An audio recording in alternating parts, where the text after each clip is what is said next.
Tá.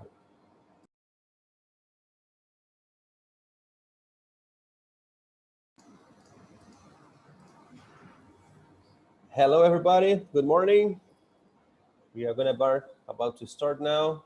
I'm gonna pass the floor to Professor Paulo. Professor Paulo is alumni here in Cesupa. He will do his presentation, his introduction later. But it's a pleasure and a great honor to have him again in our project.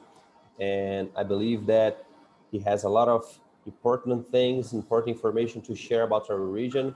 And for sure, today and tomorrow with him, we will be able to receive a lot of information that will help us to develop and build our projects. So I hope you can enjoy. Please feel free to ask questions, to write on chat.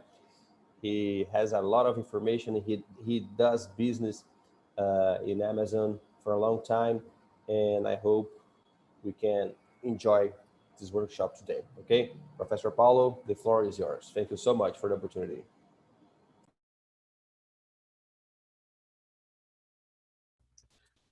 All right, thank you, Professor Caio. Just let me know if you are hearing me well. All right, thank you. So hello, everybody. Good morning, Brazil. I don't know exactly in what time zone do you are. I'm honored to be here with you. This is our first class, actually our first module in the Amazon Experience Cesupa Challenge. And as you may already know, this challenge is happening to stimulate you to understand and be motivated about how to be an entrepreneur using the Amazonian assets as a key to your businesses. So this is about what we're going to talk today. And let me start. All right, just okay. All right, guys. So today we're gonna talk about understand the Amazon region, especially, and what are we gonna do is talk about a lot of context of the Amazonian. How is the Amazonian running right now? What is the main challenge we are facing here? And I really want to participate because mostly today we're gonna have a class in which you'll be asked to understand a lot of things about the Amazon regions. And of course, maybe to you, this is gonna be a new kind of information. Maybe you will be questioning something, and please feel free to make questions. I'm here with our chat, just opening in another screen so I can follow everything you are typing here. So please feel free to do that. And of course, we're gonna have a lot of moments to interact, to take some doubts cleaner. And all right, guys, that's it. First of all, I wanna present myself. As you know, of course, because Professor Kai has already presented me. I'm Paulo, and I'm an invited professor here at Cesupa, especially for this course, which is Amazon Experience. And I'm 29 years old, and I'm actually an alumni from Cesupa. I've been studying here. I actually was graduated in law, but I took half of my graduation dedicating myself to develop and run, and sometimes being as a participant or as a coordinator in projects here at Cesupa. And that those projects actually give me the chance to know and get used to the real situation of the Amazon region, especially when you are talking about using the Amazonian assets, the Amazonian fruits, or even the Amazonian people, traditional people, to run a business or to run any kind of project. And in that time, I was really motivated by using that experience as a key knowledge to continue my professional career. And that's why I was involved in a lot of projects here. One of them was Stick Americas, and I bring that project to you because this is one of the best awarded projects in Cesupa extension projects time, because we were awarded by OAS as a very innovative project and also a ecological project, because we at that time took the riverside garbage as a raw material to produce furnitures, kitchenware, and so on. And this project were awarded internationally. And then I took a very important lesson for my professional life. One of the investors, which you can see in a gray suit on the right side of your screen, he was actually the only one Brazilian at the investment board that were there, and he asked us how many we were taking in terms of money from that project, and we just said at that time that were a voluntary project, and that our intention wasn't take money from that project. And then he said to us, "Oh, well, I'm very well. I know that you have a kind of purpose of that, and you are, of course, with the best of the intentions. But think with me, in some time in your life, you're gonna have to make some money to your livelihood, of course, and in some time you're gonna ask to engage in another kind of job or in another kind of work, and then what are you gonna do with that product? Will you just let the product behind, or you want to make this kind of product really a way of living, and really especially a sustainable way of developing the Amazon region or make business sustainably?" And that at that moment I really took the lesson that if we want to make something sustainable in the Amazon, we will need to make something that is part of our life, not only is a kind of volunteer project, something aside of your professional career, but something that is part of your professional career. And you as entrepreneur, what I know many of you are, need to think about that. The project you are involved in, emotionally involved, can be the project that will be your professional project in your life or in a time of your life. All right. From that moment to now, many things happened, and I started a business with my partner, and we are co-founders of Manioca. Manioca is a food industry, so we produce foodstuffs, as you can see in the hands of my colleagues in this picture. Our team has already grown from this, and what we do is trying to translate what the Amazon region has, the best of the Amazonian assets we have here, kinds of fruits, roots, leaves, and so on. We try to translate this in foodstuffs with which people around the world, we are right now already exporting for 6 countries and 21 provinces in states or provinces in Brazil. So we translate everything we have here in the Amazon into foods, so you can connect to the Amazon region, to the Amazon assets, especially using something that is tasty and something that you can use in your day-to-day nutrition. We're gonna have a time to go deeper in Manioca. I will really love to tell what is my business doing right now, but nowadays actually today I'm just presenting myself to you, so I want you to see also our products. Our product line has already grown, and you're gonna see this tomorrow, but here you can see something we do. We produce jams, we produce flowers, we produce granolas, we produce sauce, and also souvenir kits for fruits and roots and leaves, as I said. So how can we develop the Amazon region through bioeconomy? We're going to talk a bit more about bioeconomy, but I know that you have at least a notion of what bioeconomy is, and I've been doing this in Manioc and in the projects I've been part of in the last 2 years, and these have been instigating me through the years until now.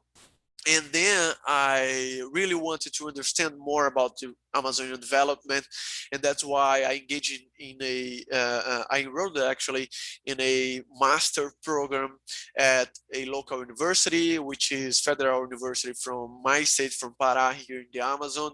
And there they are a referencing study of the Amazonian region, the Amazon region development. And I've been there for 2 years, completing right now, and I've been studying and researching about bioeconomy, how bioeconomy can help the Amazon region to become a developed region. As you may know, we are not a developed country, and especially inside the Brazil, the Amazon region, the north region of Brazil, is one of the less developed regions in the country, and we're going to talk more about that. All right, guys, what we're going to see today is a bit of our history in the Amazon. We're going to talk about climate and environment. We're going to talk about also sustainability and bioeconomy, as I just said to you. Of course, we're going to talk about business environment and about the challenges. And I want just to make you feel good, because today we're gonna talking about a little bit more about the Amazon region, the context of the Amazon region, kinds of sustainability, kinds of climate environments, as I said to you, the challenge, as I said to you. But tomorrow, we'll be dedicating ourselves to understand concrete examples of how to run a business in the Amazon region. So feel free to relate to what we're going to talk today with ideas of business you may already have in your mind. What are objectives today of learning? So I want you to comprehend the importance of the Amazon forest to the world. I want you also to comprehend the importance of doing business sustainably in the region.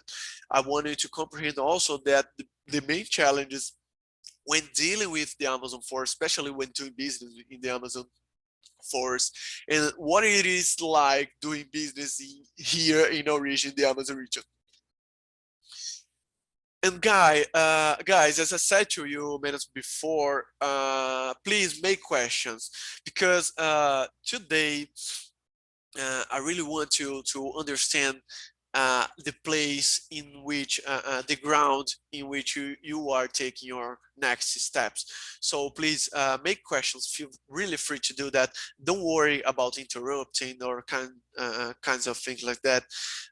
Please, you can interrupt me, you can make questions, use the chat for these, and I will be happy to just stop the presentation for a moment and take your doubts, because your doubts and your understanding of what I'm going to tell you today is the most important thing of our class today. All right, guys, what is the first thing come to your mind when thinking about the Amazon region?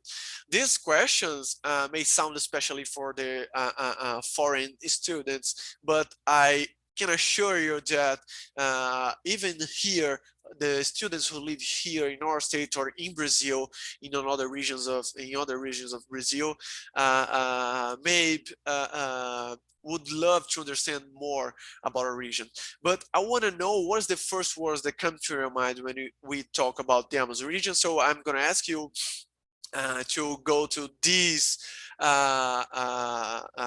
website, which is menti.com. Please, you'll be asked to type a code. The code is here in our screen, 3030-796. Please type this code and write in one word. You can do it many times as you want, but write in just one or at maximum 2 words. What is the first thing that comes to your mind when you are talking about the Amazon? Anything coming to your mind right now? We're gonna have a word cloud with that, and I'm gonna present this to you because it is important if you can register, what are the first impressions of yours and of your colleagues?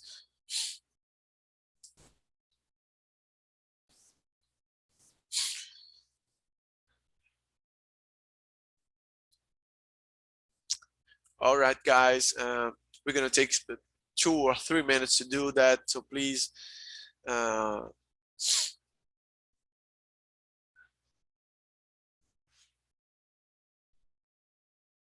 All right, guys, I have already some words here: culture, forest, foods, animals, Indians, right? River.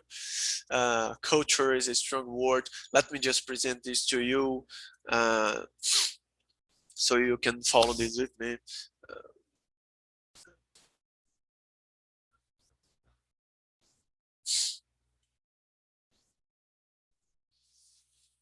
All right, just let me know if you can see the screen.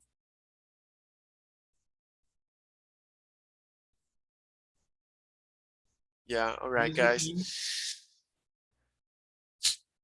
Yeah, so a lot of people type it culture as an important thing comes to the mind when thinking about the Amazon region. Diversity, of course, uh, uh, bow and arrow opportunities, undiscovered medicines, of course, forest woods, forest drinks every year. Yeah, uh, river, big forest, animal. Very good, guys. Uh, all right, let me go back, get back to our presentation. Right.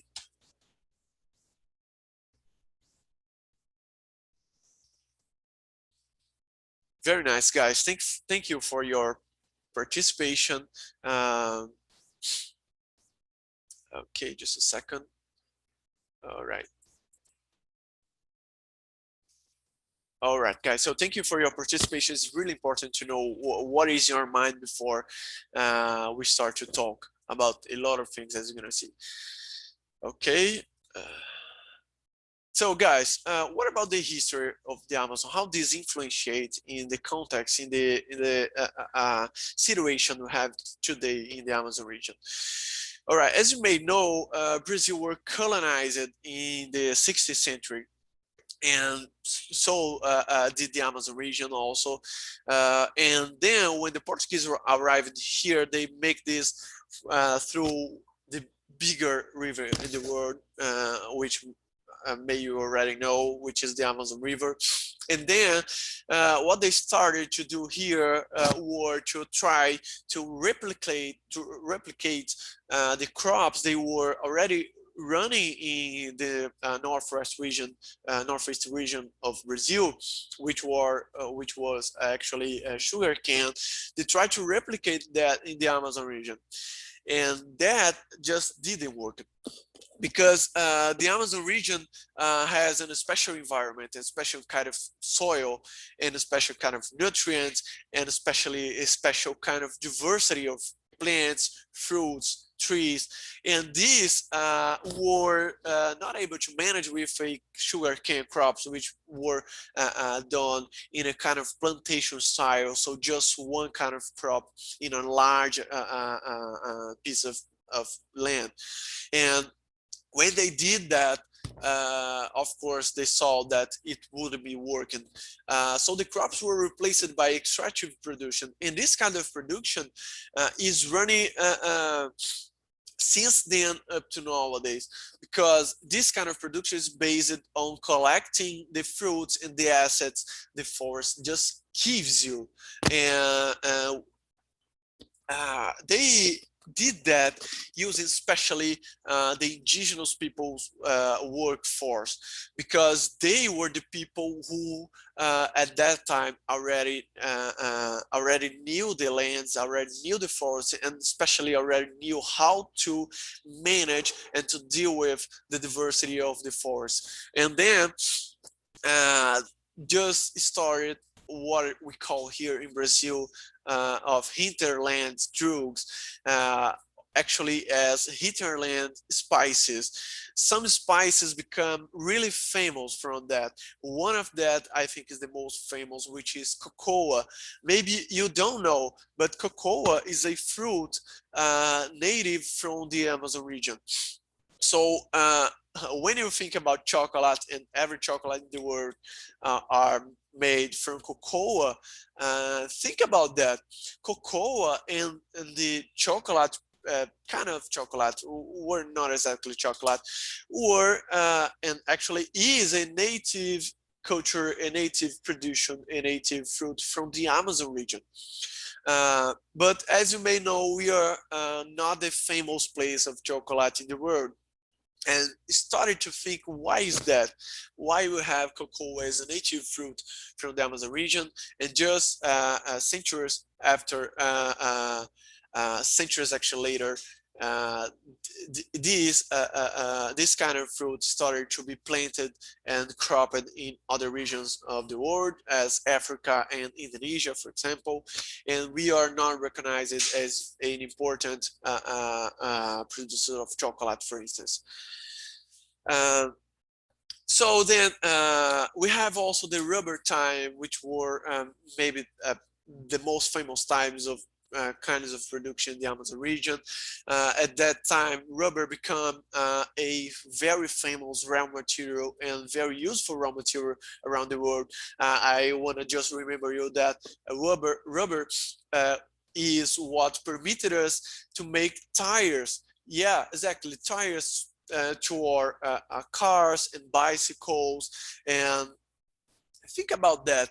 Maybe if it wasn't the rubber from the Amazon region, and it is a culture, a crop native from the Amazon region, maybe we could not have had tires for our cars. What were a really pushing into the industrialization and into the modernization around the world.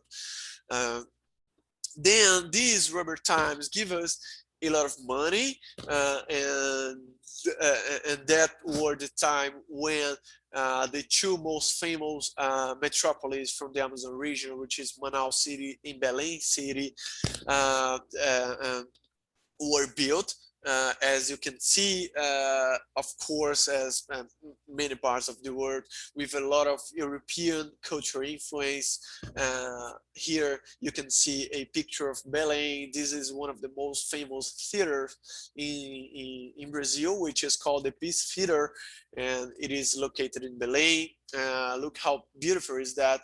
And these were possible because of the money that were circulating here because of the rubber time, the rubber crops, and the rubber boom, let's say this way, around the world. But in the 20th century, we are still at the same stage. The forest is still considered uh, as a obstacle to be passed, as it were at that time when the Portuguese, when the Europeans arrived here for the first time. Actually, the forest was known at some point of our history as the Green Hell, because the difficulty the Europeans had to manage their crops here. And of course, as I said to you, many of the crops they tried to run here just didn't work, because the forest had already the structure of diversity of lots of kinds of trees, and lots of cultures from people who were already living here, like the indigenous people. And we started yet in the 20th century doing other kinds of projects, especially big projects with big infrastructure, with big buildings, and these kinds of projects like mining in the middle of the 20th century, being building lots of projects of infrastructure energy production, and lots of things. We can say also about the cattling, the large kinds of plantations here in the Amazon. But we are now at the 21st century, and maybe we are just at the same stage.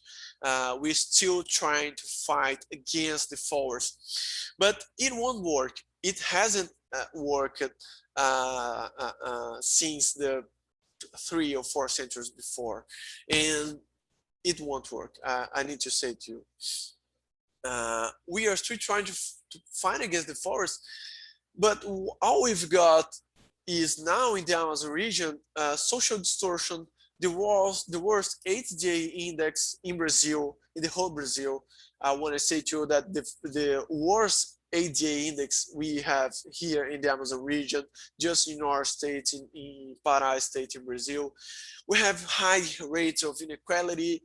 We have extremely concentrated urban areas, as I said to you, those as Manaus and Belém cities, which were urban areas that has just developed themselves because of the rubber times, a specific period in our history, without the capacity of spread life quality of spread a minimum wage throughout our people, and of spread especially development through our region. So all right, guys, so any questions or comments? Is there something you want to say or ask, something we're confused to you up to now? Please just use the chat. If you want, feel free, of course, to open your microphone and ask something. All right? Yeah, okay, someone says jungle here in the chat. Yeah, okay. Guys, feel free to make question, right? I really want to know what you're thinking, or what is the main questions are that are passing through your mind right now. Okay, let's go straight forward. Let's talk about climate and environment a little bit. So biodiversity and social diversity are threatened here in the Amazon, as you may already know, because it is part of the news every time. And here you can say a tabloid, New York Times, saying that the Amazon will soon burn again. It were at May last year, 2020, and as you're gonna see in the next slides, we have passed through that what the New York Times had alarmed. We just had the worst August in 10 years in the Amazon region, the last August. So as you can see, it were 1,499 square kilometers of deforestation just in 1 month. And just for comparing and for making it more touchable for you, we are talking about 653,000 of soccer fields just burned in the Amazon, in the forest in the Amazon region, just in the last 12 months. It is a lot of things. And as you're gonna see, we are not just burning some trees, this is not just some kind of environmentalist concern. We are just burning a kind of treasure here in the Amazon region, and we are also burning the livelihood of many people living here in the Amazon. And this is an important thing to know. Almost every country which are listed in the top CO2 emitters make this because of their industry, especially because of their transports emissions, using fossil fuels, using gas and so on, running a very intensive industry, using a lot of energy. But two of these countries, especially Brazil and Indonesia, don't do that because of their industrialization or because of that modernity, or because of that the quality they could give to their population with the industrialization and the modernity. They do that because of deforestation. So try to understand that. I've been actually in the Netherlands the last years just to discuss a little bit about corporative and social responsibility. And then we were discussing about how to make something more sustainable, to make things more sustainable, and they were talking about how to make clean energy, to reuse their materials. So try to understand the difference. Try to understand the differences between the mentality and, of course, the situation of the industrialized and the developed countries and the Amazon, and especially the Brazil. When as actually the developed country is running a very intensive industry, is running a very intensive transportation, and with that, despite of the criticals we can make to this, they are giving more life quality to their population. The Brazil and Indonesia are in the top emitters of the world just because of deforestation. And this is so important to know, because this is actually your role here. We are here just to change the situation. And of course, we don't want to emit more CO2, of course, but we want to make another kind of development strategy through the Amazon region, especially doing business and doing sustainable business here in the Amazon. All right, we have a questions here.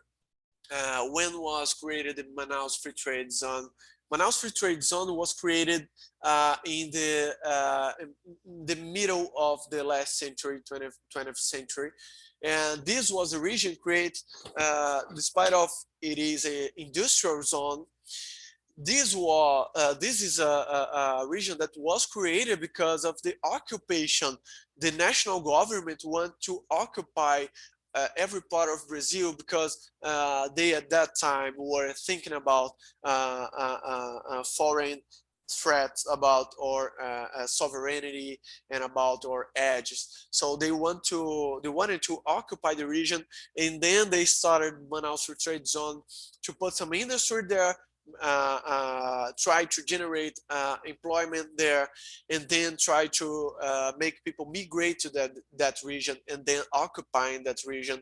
The government at that time thought that it would be a good strategy, but it weren't. And just take some minutes to talk about that. Manaus Free Trade Zone is a famous example here in the Amazon region, but it just couldn't manage to give people good rates of ADA index. For example, Manaus isn't even among the 500 best ADA municipalities rated here in Brazil. And also, Manaus Free Trade Zone is actually nowadays a kind of actually there are kinds of industry running just very simple activities.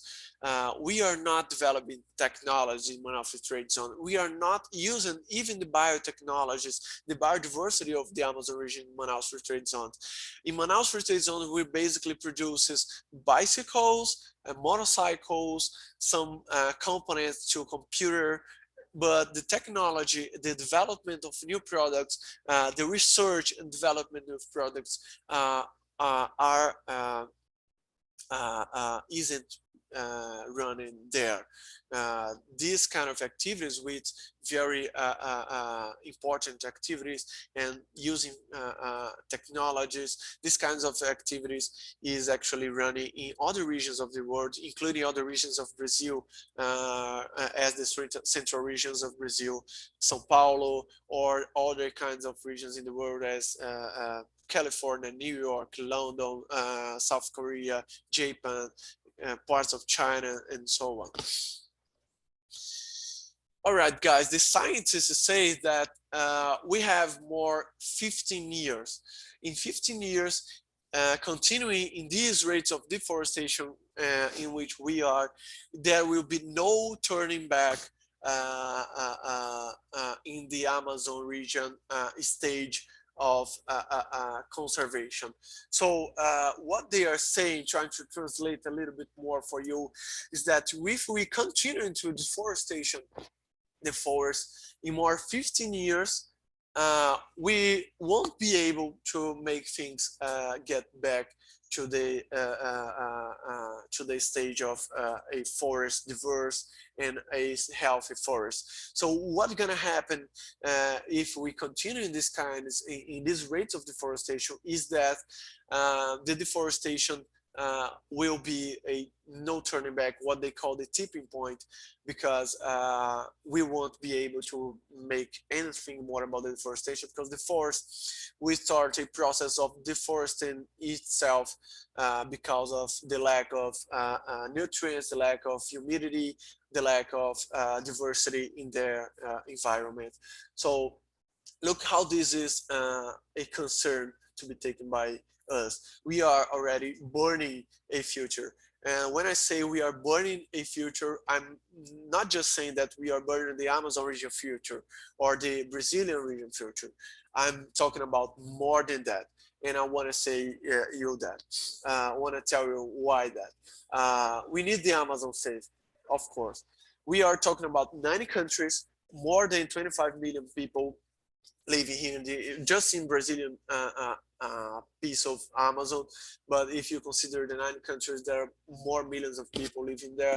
We are talking about 50%. And if we consider the administrative area, we are talking about 60% of the total Brazil area. It's a huge amount of land. We are also talking about almost 6 million of square kilometers, and we are also talking about 300 billion trees in the Amazon region. What it has to do with our lives and with the worldwide climate security? We have 20 billions of tons of waters per day just being launched in the atmosphere, just from the trees. Yes, I'm saying that just the trees can spread in the atmosphere 20 billions of tons of water per day. And just completed this information, one tree can spread in the atmosphere the double the water we use in our day as an average. So I'm saying to you that a tree, just one tree can give you the double of the quantity you need to survive in one day. And we have also the rivers in the Amazon, and just the Amazon River can spread can actually put into the sea 17 billions of tons of water per day. So look at that. I just said to you that the trees can spread 20 billions of tons per day.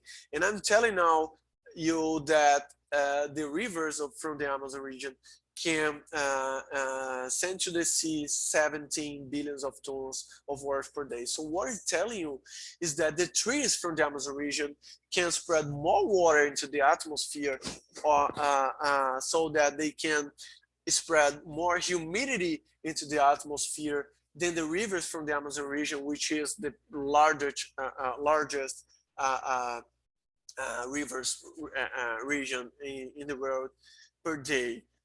So look at how powerful our force is. Uh, and 20% of the world's fresh water is running right now in the Amazon River. So try to imagine that. You know that the water, the access of fresh water is one of the biggest concern of humanity in the next years, in the next decades and centuries. And understand that just in the Amazon region, we have now 20% of the world's fresh water, just in one river from the Amazon region. We are the region with more fresh water in the world, of course.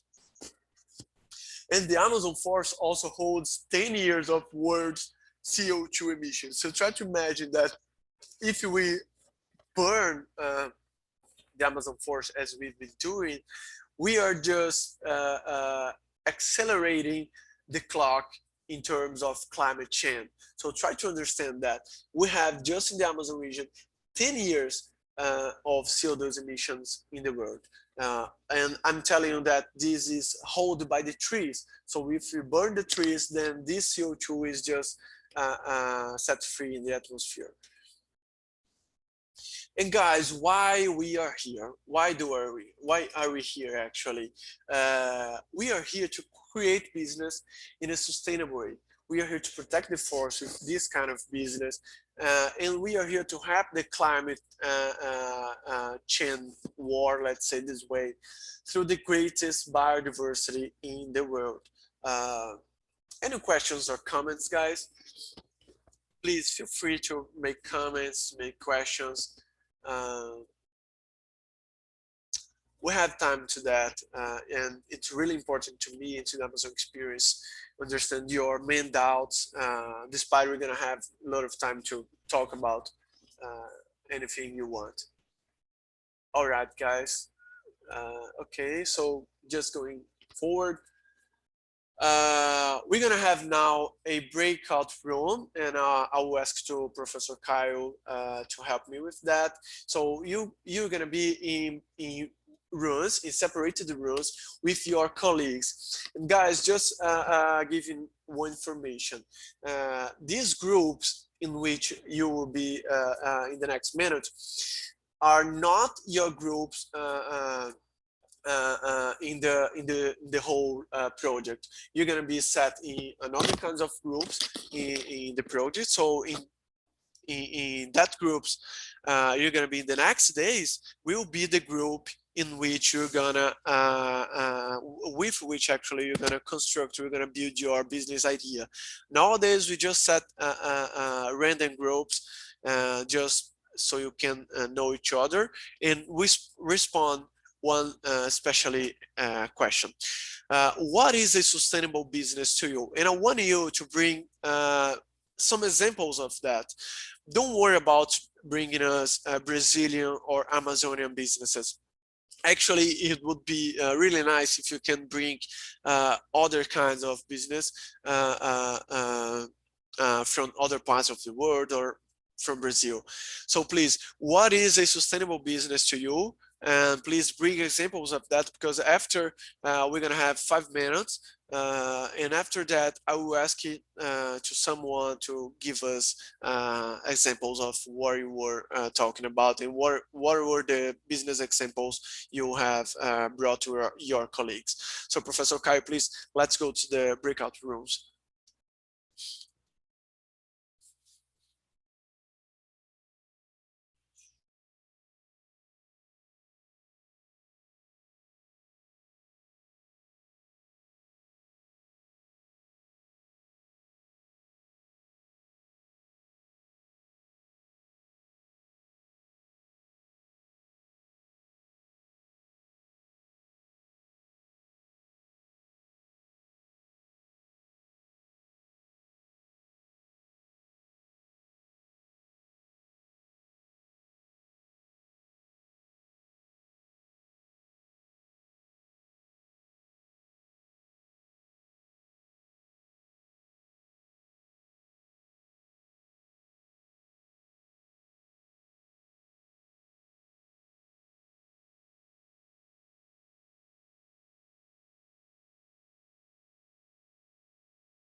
Hello, Mindy. How are you? Mindy, did you receive the invitation for the rooms, Mindy? Mindy Bay, can you hear me?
Hello again, everybody. So let's get back to the main room. All right, guys. Just checking if everybody's here already.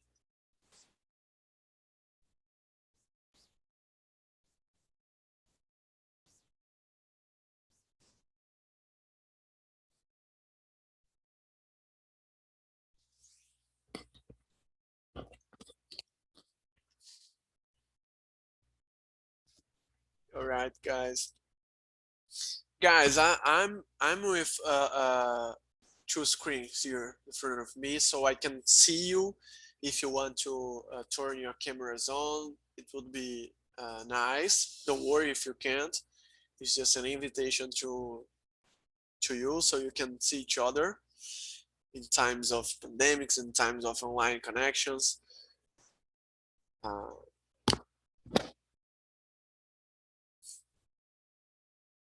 Very nice, guys. So let's get back to the main room, and I want you to give me and give to your colleagues actually some examples that you have bring to your colleagues in the breakout rooms.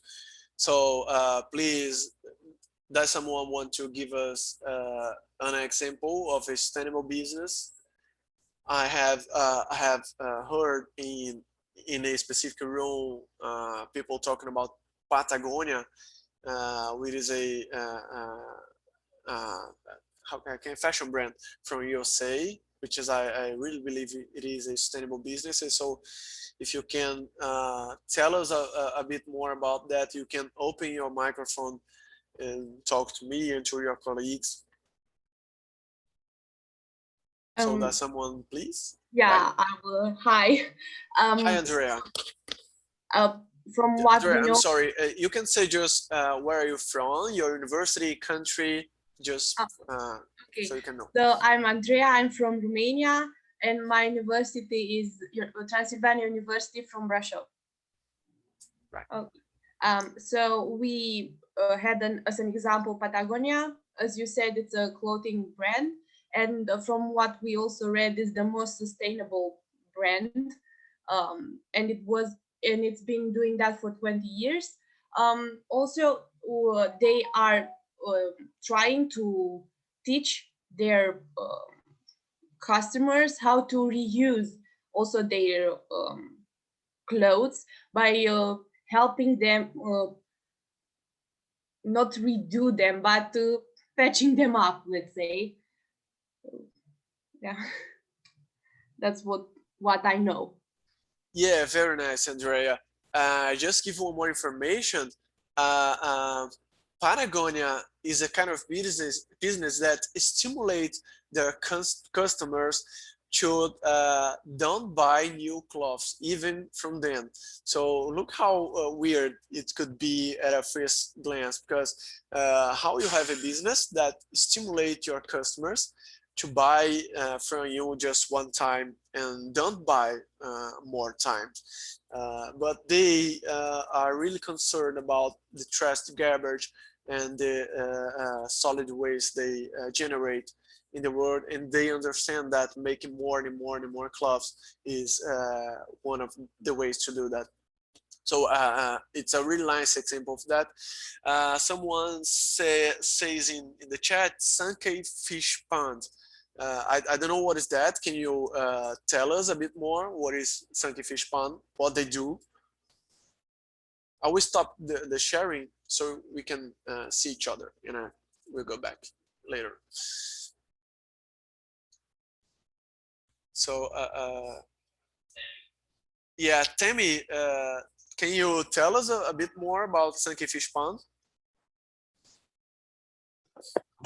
Yeah, of course. It's a Thank you. of. Can you? I'm sorry. I'm so sorry. Can you just present yourself? Tell us from Okay. which country and university you are. My name is Tammy, and I'm from City University of Macau. Sankey Fish Pond is kind of agriculture method. Like you can raise the fish, and at the same time you can you can plant your own vegetables, and the vegetables has a lot of fibers, and the fibers can be used to raise a fish. So that is to say, you can raise a fish at the same time you plant your own vegetables, and the resources are recycled day to day. So that is very good to our environment. Very nice, guys. As you may know, the Amazon region has lots of fish. We have an amazing variety of fishing. So listen to this example Tam just bring us, because it's one of the most important natural chance of the Amazon region, and we're gonna have an important example of that tomorrow with a business running a really nice project here in the Amazon region. Fernanda says açaí used on civil construction, on building. So Fernanda, can you tell us a bit more about that? Present yourself and the university you're from. Hi, my name is Fernanda Tocantins. I am from Belém, the University of Cesupa in Brazil.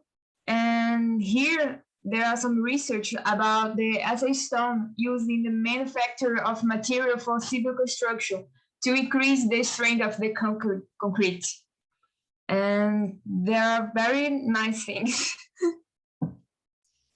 Yeah, very nice example, Fernanda. Açaí, as you're gonna see, is the largest crop in the Amazon region in terms of native crops and forest extractive crops. And I don't know if you know, but we're gonna see just a picture later. And açaí has a kind of a nut, and the pulp is outside and the nut is inside. And when you extract the pulp, then you have a lot of nuts that we actually just don't do anything with that up to now. So using these is not only take advantage of the whole fruits, but also remove lots of garbage from the streets and from companies which are processing açaí fruit. Does someone want to? I ask you in the breakout rooms also to identify what would be the topics that allow you to identify a sustainable business. So can someone bring us an example of that? Not only a business, if you don't have one, but the topics that allows you to identify that some business is sustainable, like Patagonia, we said, like Sunken Fish, like Fernanda said, using the açaí berries. If you want, I can talk a little about it. Yeah, of course, Guilherme. Just present yourself, please. I'm Guilherme from Minas Gerais in Brazil. I study at Unis, and in our breakup rooms, we also enter in discussion about the 3 pillars of sustainability. There are the environmental one, the social one, and the economical one. So for industry be sustainable, they don't have to just care about the environment. They can care about the society, about fair competition among other industries. And I give the example about Samsung. That Samsung it is sustainable industry, but in an environmental pillar, but also in a social one, because they help homes, they do social projects, and that's sustainability too.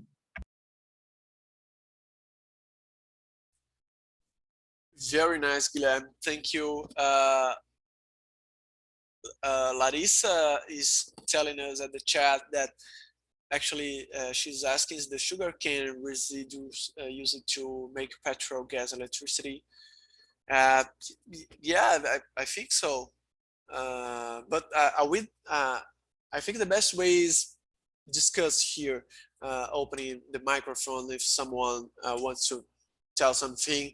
So Guilherme, would you mind if I ask you to talk about that question Larissa bring us in terms of the 3 aspects you bring us about sustainability? So what do you think? And if someone wants please to contribute with us, what do you think using sugarcane residues to make electricity, to make energy would be sustainable? I think it would be if it doesn't like hurt the environment and it was economical. I don't know how to say, but in an economical good way. It Yeah. doesn't be too expensive. I think it would be. Yeah, very nice. And try to identify that not every time we will be able to choose a thing to start right now in a sustainable way. Understand that you have a world already running, and there are lots of crops of sugarcane. And what are you doing? What are we doing with that residue? So if we are already make some kind of damage with their crops, and of course we'll be asked to think about that, to change that kinds of crops. But think that we have already this crop today, and we have already residues coming from that. So if you can use that residues and take more advantage of the kind of damage we are already giving to the earth, so it would be really nice, I think. Guys, Lillian says that she sees a person that used this example of Fernanda to transform acai seeding in glasses. Yeah, Lillian, can you tell us a bit more about that? Hello guys, I'm Lilian. I'm from Belém, Cesupa. And in a technology event, I saw sometime a startup that used these acai seeds. I don't know if these seeds, the residues that the acai generate in glasses to use. And I saw sometime in transform this in active coal também. Oh, coal too. Active Very nice. coal. Carvão ativado. Yeah. It's very nice. I think it's very nice, Lilian. Yeah, it is very nice. There are lots of small communities already using the acai residue, which is actually the seed, as you said, to make energy. And this is this is an important example because they are using this as a sustainable use, and maybe it could be, but let's remember that when you burn something, that is CO2 emitted, and where is this CO2 emission going to? We need to think about that. But it's a really nice example. Tomorrow you're gonna see another example of a specialist, a scholar who has made a research about using the acai seeds to construct MDF panels, so kinds of wood panels to be used in construction, in furnitures, and so on. Well, guys, very nice. Thank you so much for your examples, the examples you brought us.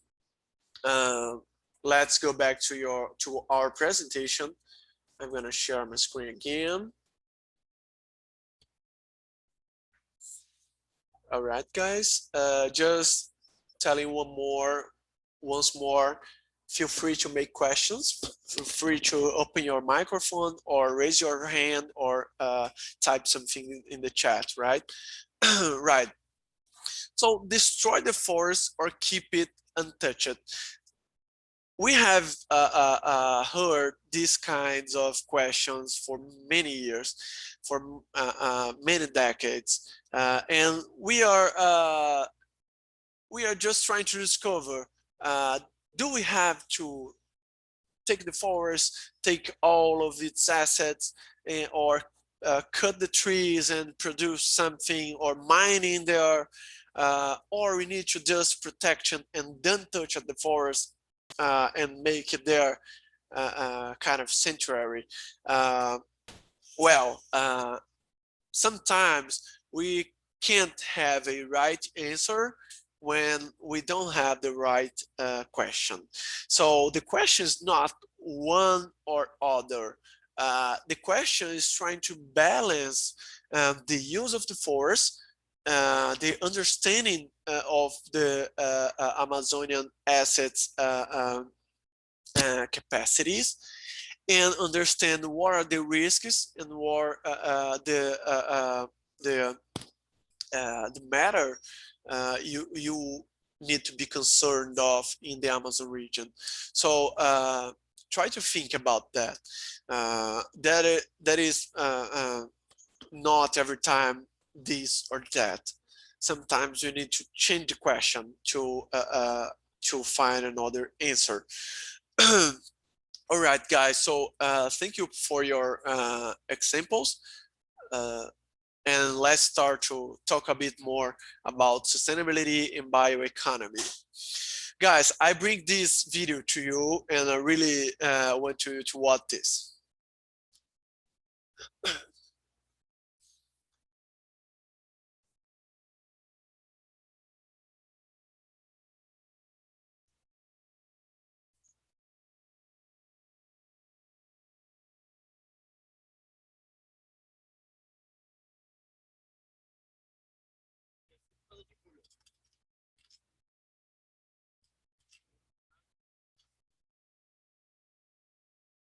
Guys, what I have shown to you is just a guy from an island near from Belém, from the city we are in, extracting the acai berries from the trees. As you have seen, there is no kinds of machines there. It is a really handmade job. And I need to say to you that there is no sustainable economy in the Amazon region without thinking about these people, the people who are already living in the forest, and especially the people that kept with them the kind of treasure, which is the knowledge of how to manage the Amazon forest. So as you could see, that guy is a friend of mine called Boa. Maybe you, the guys which are from Belém already know him. This is a native people from here, from Belém Islands and Amazonian Islands. We call them Ribeirinhos in Portuguese, or riverside people in English. And they are responsible for the major part of the acai production that is spreading through the world. So maybe if you have already eaten some acai ice cream or sorbet in Romania, in China, in Macau, in Minas Gerais, in São Paulo, maybe you have eaten some acai berry extracted by my friend Boa, or extracted by other guy from the Amazon island and forest. And this is the way that, as I said to you, the most of the acai berries extracted from the forest is extracted. And as I said to you, this kind of people, which we call the traditional people, or the traditional culture from the Amazon, kept with them for many centuries and for generations how to manage the forest. And as I said to you just in the beginning of our class today, at some point the Europeans come here to install the plantation system to produce one crop, and it just didn't work here. Because of the diversity, and because of the diversity of forest management would be asked to be in the in an Amazon forest production. So and maybe it would be weird for you to hear that, but our soil is not a rich soil in terms of nutrients. What are the rich the rich part of the Amazon forest is the biomass that the leaves, the trees, and the fruits generate in the first layers of the soil. So when you try to put just one crop in some place, and when you try to make that crop take their nutrients, take its nutrients from the soil, it just can't find the nutrients, because the nutrients in the Amazon region are made from the tree leaves, are made from the fruits that just falls into the soil and start to make a very nutritive lay. But if you don't have trees, if you don't have fruits, if you don't have the diversity, there will be no rich soil in terms of nutrients. And this is actually exactly what the colonizers didn't understand about our region. All right, guys. So with them, with these traditional people, we can understand the standing forest value. We can understand that with the standing forest, we can extract lots of value, and we have lots of opportunities here. And I need to say to you, because normally we think that the crops or the cultivations or the kinds of economies that sustain the Amazon region, or even the Brazil, or even the north region of Brazil, is the cattle, is soybeans, is corn cultivations, or other kinds of crops. But I need to say to you that researchers have identified that if you just sell, for example, cocoa, Brazil nuts, and acai together, you can have 7 times the cattle revenues, for example. And there are lots of research showing that for instance, agroforestry cultivations can give you twice the revenue you could have with soybeans, for example. So try to understand that. Maybe we are every time watching the television or in the news that the Amazon region depends on the cattle, depends on the soybeans cultivation, but maybe it is not the truth. So, but we need more. I said to you that cultivating cocoa, acai, or Brazil nut can give a revenue. And as we said, we have sustainable business examples from fashion, from construction, and so on. And we need this kind of business running here. We need businesses that are concerned about marketing, are concerned about are concerned about identifying customers and making customers happy, are concerned about transparency, about branding, about technology, and so on. As I said to you, and here we can see an example of that, we are the native region of cocoa, but we are not known worldwide as a important chocolate producers, and we have already, and we're gonna see this though tomorrow, lots of companies starting to produce chocolate with native cocoa and with a lot of sustainability approach and sustainable approach actually, and kinds of flavor mixtures and so on in chocolate, for example. And there, as I said to you, are lots of opportunities.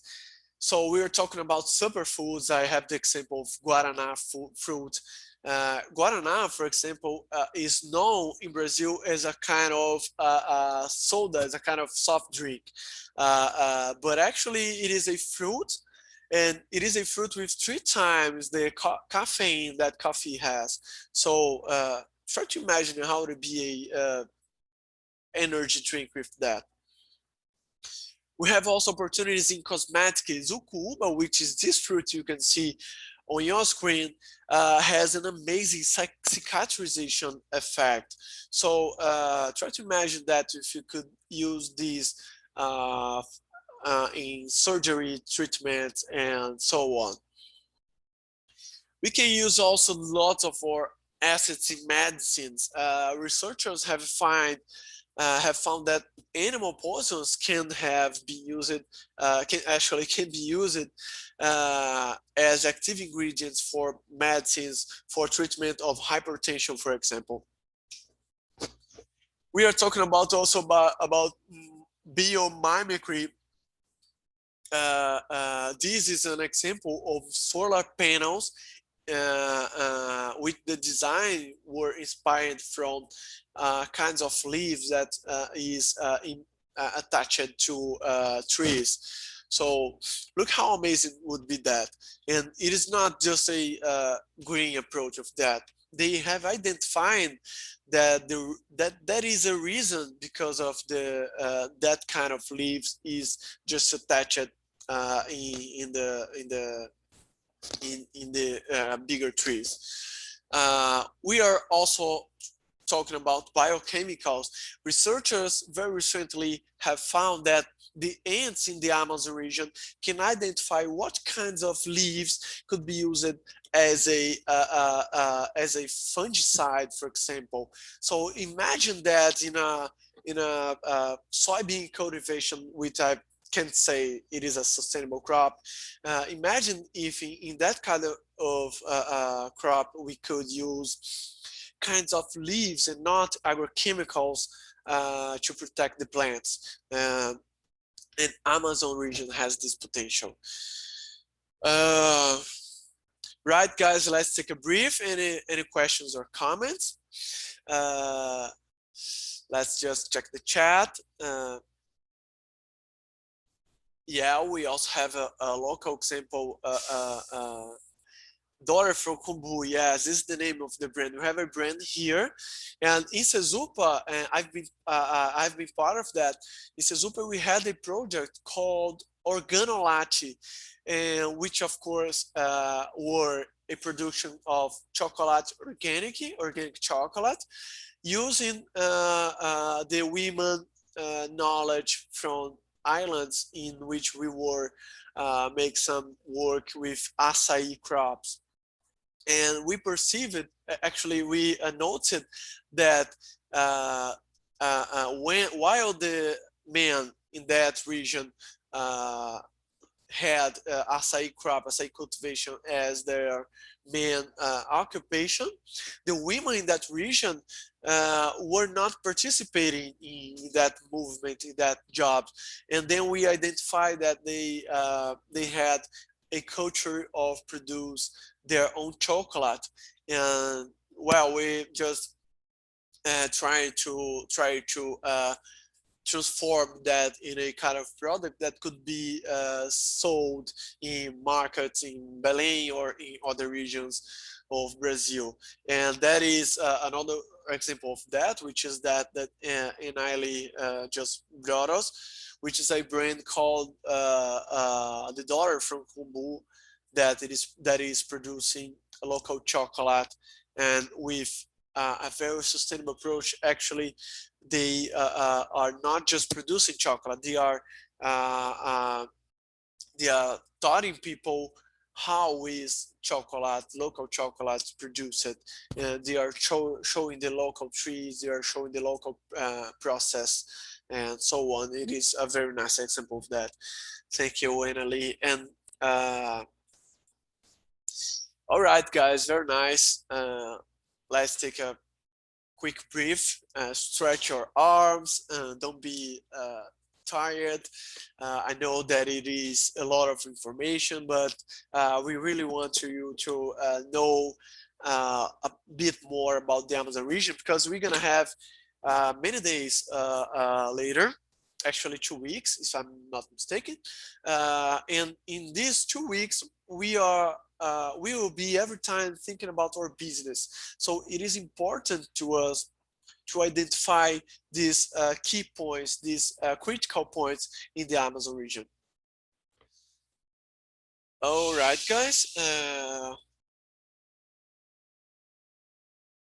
Yeah, Annalie. It would be very nice if people from other places, from other countries or states, could be here. And the Amazon Experience Project, we are hoping that we will be able to run a in-person version of this project. So the people who will be engaged in that will have the opportunity to participate here locally and visit the sites, and with us learn what are people doing here in the Amazon region. All right, guys. So I want to tell you, just give a minute to take some water, just a second.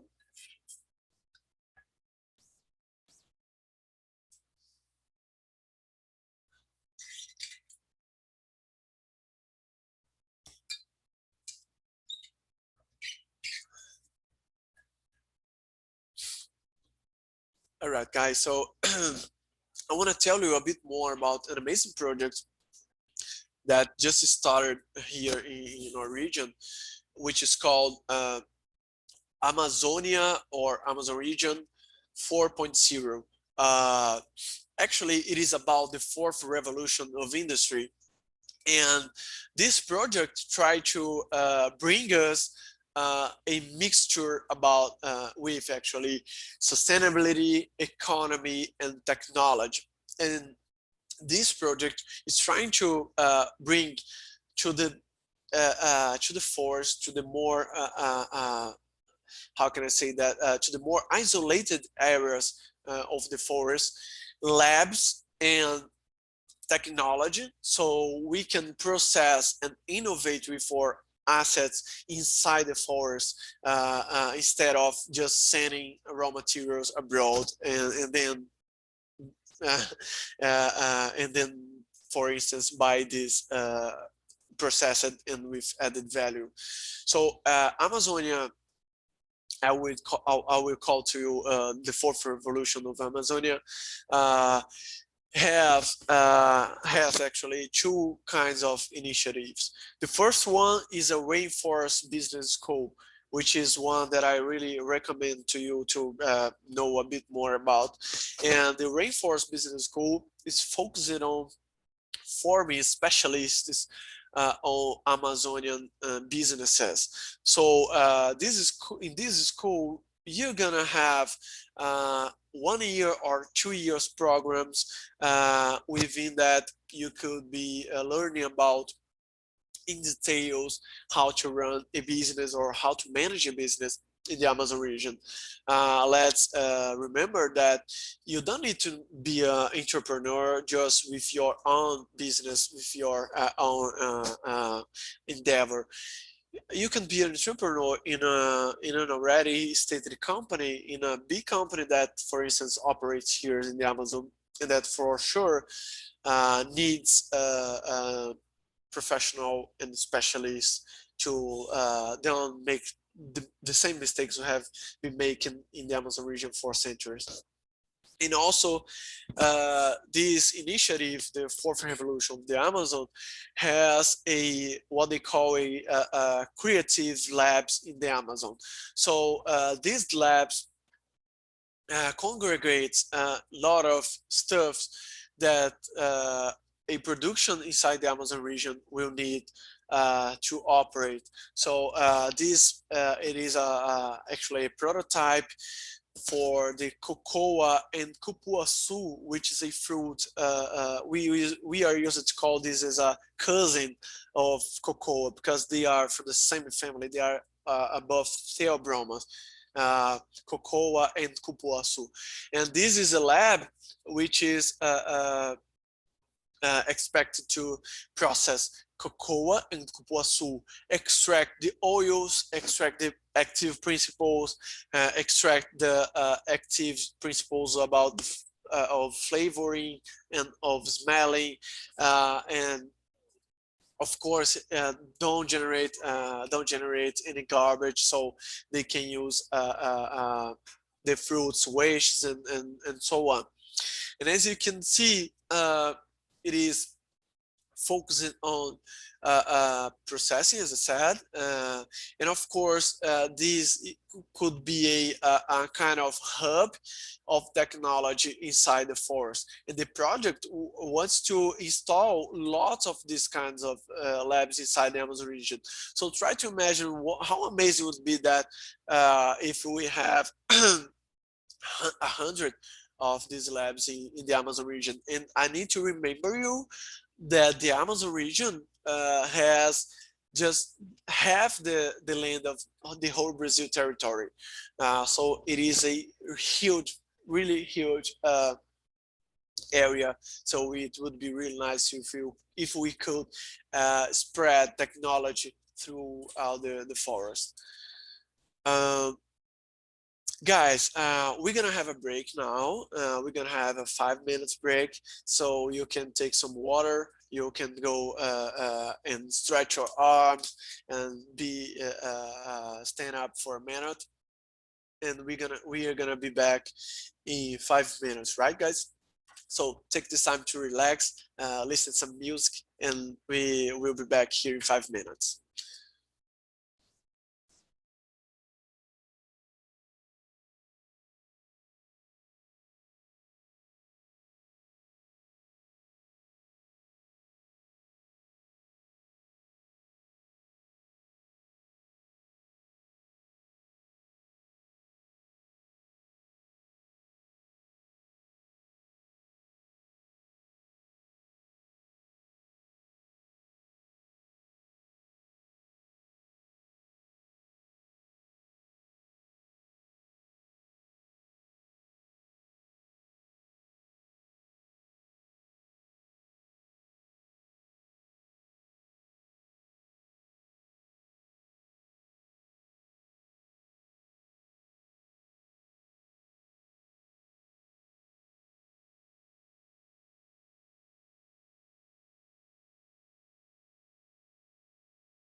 All right, guys.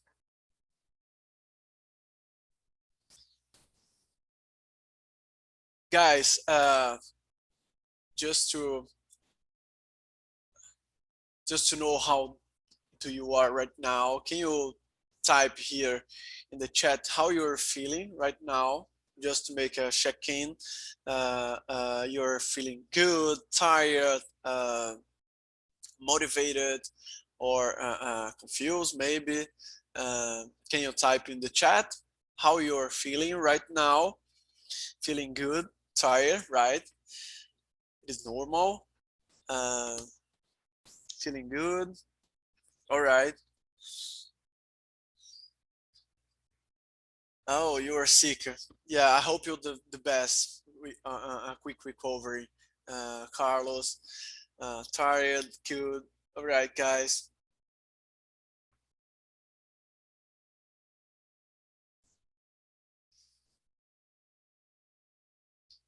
Yeah, all right. Very nice, guys. So I'm feeling good also, a little bit tired because we are talking about a lot of information. I'm so sorry we have this lot of information just one day. Maybe if you could have more time to talk to you, we could spread this information throughout other classes.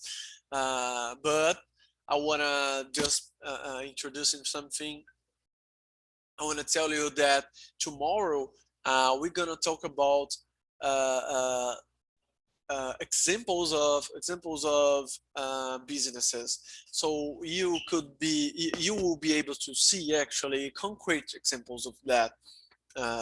So we'll be talking about industries, and also some companies we are providing services here.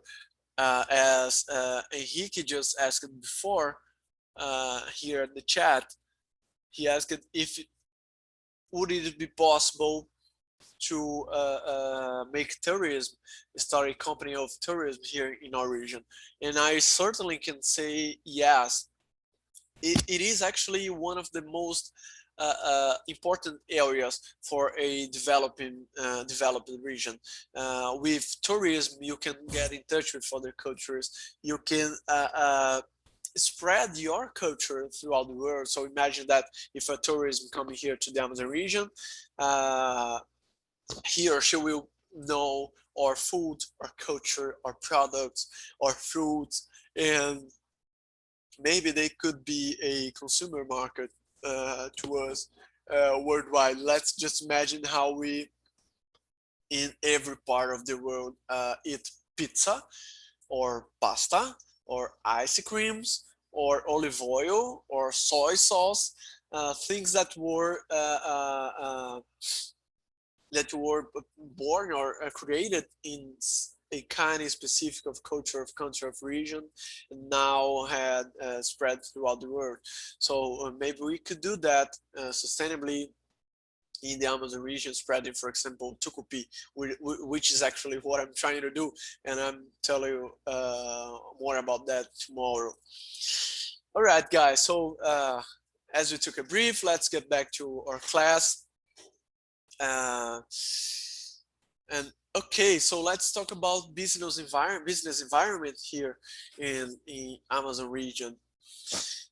Maybe you don't know, especially of course people who are not from Belém or the north region from Brazil, but we have two large metropolitan regions in the north of Brazil, in the Amazon region. So this picture you can see is a picture from Manaus city, and this other one is from Belém city, the city we are in right now. And it is amazing that we have this kind of contrast here, because I don't know if you do this way, but there are people who sometimes think that we don't have any kinds of modernity here. We do have, internet connection everywhere, We have cars or electric cars even, or yeah, I don't know, the modernity stuff. But we have also the troubles that it brought with this. That it brought with this. So we have traffic, terrific traffic, and we have kinds of concerns about fresh water and so on. But what I want to say to you is that we have two big urban areas here in the Amazon region. Belém, for example, in Belém, for example, we have 1.5 million people living here, just in metropolitan region. We were awarded by UNESCO as a creative city in terms of gastronomy. We have almost 40 islands surrounding the main area of Belém. We have indigenous, black people, Lebanese, French, Portuguese, and so Jews and so on. And this is one of the things that make Belém, for instance, a so special city, because of the mixture of different cultures throughout our history, and the kind of knowledge of way of living these cultures brought here, and how it have been mixed with our native culture, which of course is the indigenous culture. Belém is, has more than 400 years old of age, and we have, as I just said to you, different kinds of culture, which make our city very rich in terms of culture. And we have also these kinds of occupation and of environment in Manaus city, which is a bigger city than Belém. Manaus has 2.2 million people living there. It is the city of reference of the Amazon region, especially because it is located in a state which is called Amazonas, which is the name closely to the Amazon forest name. We have the free trade zone, as a colleague of ours has just asked here, and the free trade zone has stimulated a boom in terms of urbanization in occupation in urban area of Manaus. Manaus has already a strong tourism, stronger than Belém. In Belém, we don't have actually a strong tourism, especially international tourism. We are now just starting to have a movement in terms of that because of our gastronomy. And Manaus, because it actually is a central city that represents the forest as a whole. People who want to make jungle tourism yeah, we call it jungle tourism, normally goes to Manaus or identify Manaus as a hub for that. I'm sorry. Manaus is younger than Belém, and also has a strong indigenous culture there. Just for your knowledge, of course, the people who live in Brazil already knows that, I hope, but to the guys who are living in other countries, in other regions of the world, Manaus and Belém, despite of them both are a part of the Amazon region and are central cities in the Amazon region, they are not so close. It would take 2 hours by plane to go from a city to another, or if you want to go if you want to do it by car, you would take 2 days. And here is also a picture in which you could see the huge area of the Amazon region, including reaching other countries like Colombia, Ecuador, Peru, Venezuela, Guyana, and Suriname. All right, guys. So in these two cities, we have more than 2 millions of inhabitants in terms of the whole region. We have also cargo and logistics services. We have exportation services.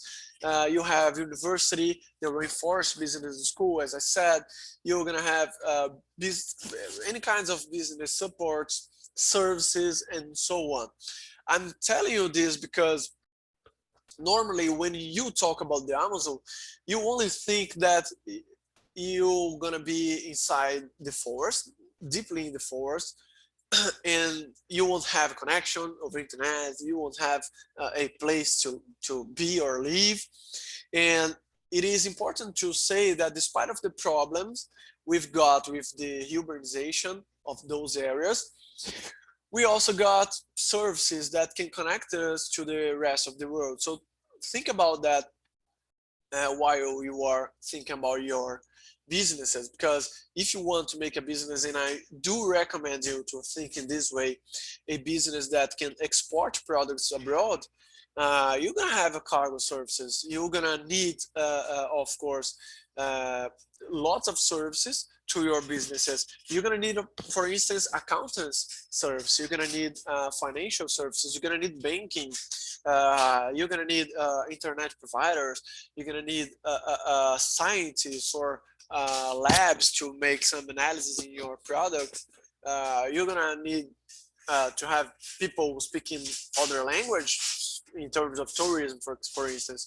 So remember that we have already two urbanized areas, and that you have that we already have services in these regions that can help us to manage and to run our business, especially supporting the business and so on. All right, guys. So we have also dozens of NGOs that plays a very important role in the Amazon region. As you may know, we're gonna face lots of challenges in the region, especially when you think about connect a forest, which has a part of it already untouched, a kind of traditional people living there who have actually a way of living, a way of extracting the fruits and the assets from the forest, and you that want to make some kind of business that maybe will be not at first compatible with the Amazon forest as a whole, as an ecosystem. And the NGOs that are running here in the Amazon region plays a very important role in connect these two extremes, connecting the people who want to make business and need raw material, for instance, and also connects, for instance, the indigenous people who are living in very isolated areas, collecting in their specific way the forest assets, forest fruits, seeds, and so on. So most of them already understand that running business, especially connected to the sustainability of the Amazon region and to extraction of native and renewed actually fruits and a renewing economy in the Amazon region, most of them already understand that it will need actually a connection between the local people, the local environment, and some businesses who are really willing to connect it to the Amazon forest in a sustainable way. As I said, sometimes the difference of cultures can be a challenge, can be an obstacle to you when running your business. And then the NGOs can play this role, connect you to different cultures, translate the information, and especially connect the different interests that you're gonna have as a businesses, which is naturally, and the indigenous people or traditional people gonna have as traditional as indigenous, which is of course naturally and their rights. So with these NGOs, you could have a already structured supply chain. For example, I can say to you about Origins Brazil or Brazilian Origins, which is a project from a NGO who is playing a role here in the Amazon for decades. And they have created a kind of labeling in which the customer of companies could track the supply chain of the raw material some company is using in their product. I brought to you one example of my company, which is Manioca. We manufacture a granola with local ingredients, and 2 of our ingredients are sourced from indigenous communities. So I want to invite you right now to take your smartphone, read this QR code, and understand what is what would happen with this kind of tool that some NGOs are providing us with. I'm doing the same, so if you can do, just type in the chat or open your microphone if you want to tell me if everything runs good. If you could see this page, I can see my smartphone. And as you can see in this page, as you can see in your smartphone, in this kind of supply chain tracking, you can identify the origins of some seed or fruit or the assets in general. You can also see pictures of the producers of this kind of raw material. You also can identify the name of some producers, the age, the specific location, and in this kind of project, they source from a protected area, and they identify to you exactly the area in which is sourced, which is in this case Xingu indigenous territory. And this is another lesson we can take from that. Sometime you are thinking, when you are actually thinking about protected areas, you normally think that, as I said before, you normally are thinking about that just 2 ways: touch or never touch the forest, or the forest or never touch the forest. And in this project, Brazilian Oranges, as I'm showing to you, you can see that even in protected areas we could have a very strong economy, because the items we collect there, the indigenous people collect there in the protected areas, has a enormous value worldwide. In this case, for example, I can say to you about kumaru, which is known abroad as tonka bean, which is known actually as Brazilian or Amazonian vanilla, and it has an amazing taste. And we are using this in our granola, and it is more it is expensive than well, lots of ingredients we have taken as valuated ingredients, as Brazilian nuts, for example. All right, guys.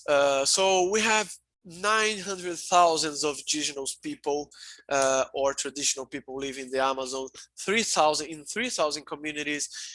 We have more than 200,000 families occupying 190 million hectares or 470 million acres of lands that could be used, as I just presented to you in the Origins Brazil example, as lands of a possible economy, or as we are used to say, the third way of the Amazon economy, the way of constructing a relationship between businesses and local and traditional people, constructing a relation between making a product and sourcing raw materials sustainably from the forest and so on.